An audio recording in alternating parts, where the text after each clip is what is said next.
Hello and welcome to Wheels and Bits, and today we're taking a look at the Pioneer SPH DA160DAB.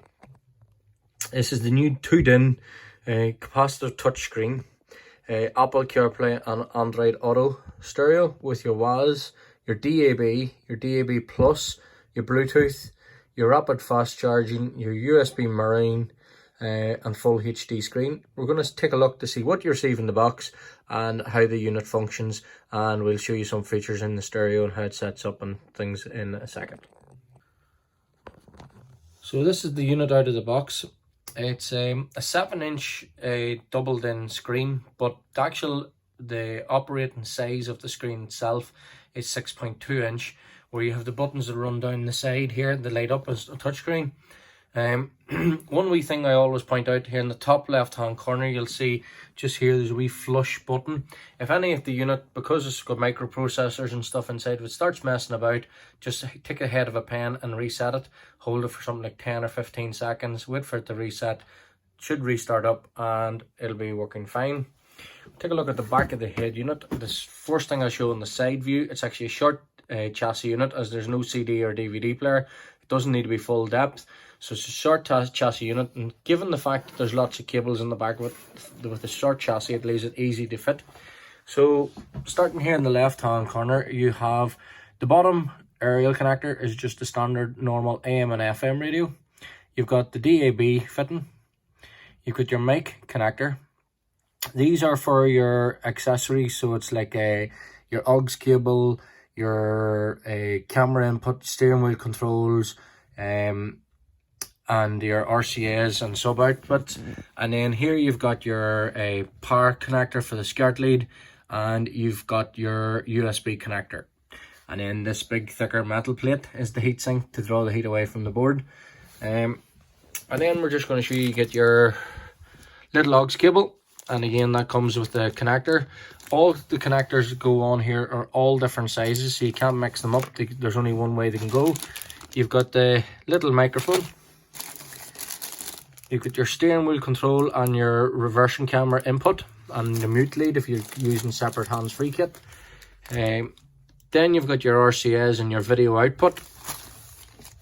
You've got your power supply cable, some removal keys, a USB extension cable to take the USB from the front, and then you've got your trim kit. One thing I will always say and point out now on these units is that if you're using it for an iPhone, only use a certified Apple cable.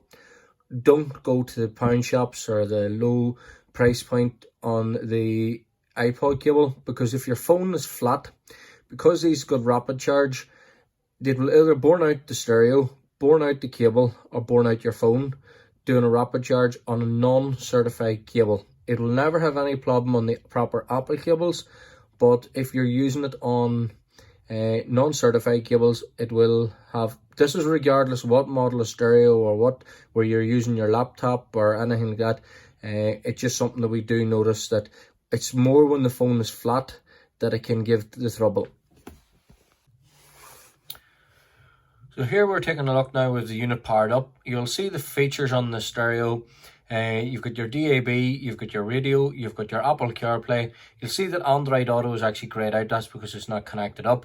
You'll see the USB is also grayed out because we've got the iPhone connected to the cable. You've got your iPod part, which the phone's broken down into two parts. You've got the Apple CarPlay and then you've got the iPod. You've Bluetooth audio on phone. You'll see the phone is actually lit up at the minute, but this is because we've got it connected via the cable, not via Bluetooth. So if you connect it via Bluetooth, your Bluetooth audio and the phone will both light up. Phone's really slick to use. Just turn around, click the phone function, the keypad, dial away on the screen. You've got your contacts, recent calls, favorites, voicemails. Just dial and hang up. Yeah, you can go into your settings, go into Apple CarPlay, go into Google Maps. You know, you can go into your Spotify. You know, you can go into down, browse through it. Really slick, easy user interface. You've also got into your settings. You see that the USB, this you can watch your films and music via the flash drive. You've got your clock and time and settings up in the corner here. You've got your sound settings. You've got your display, your system EQs, all the features on it, reversing camera, all functionality can be set on it. Really good piece of kit, predominantly based for iPhone and Android users.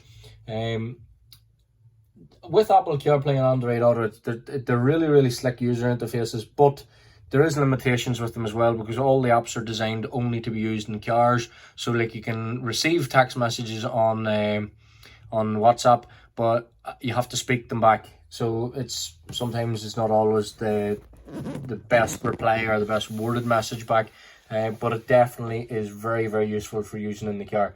The DAB and DAB Plus is high quality. Bluetooth is top notch. The screen is it's very hard to show it here on the camera, but it's the glass capacitive touchscreen, same as you would receive on your iPhone or your smartphones. Really good piece of kit. Short chassis on it again, priced on our website from around £350 sterling. And keep an eye out in the description below, as we will put a link to our website with the most up-to-date and best prices possible.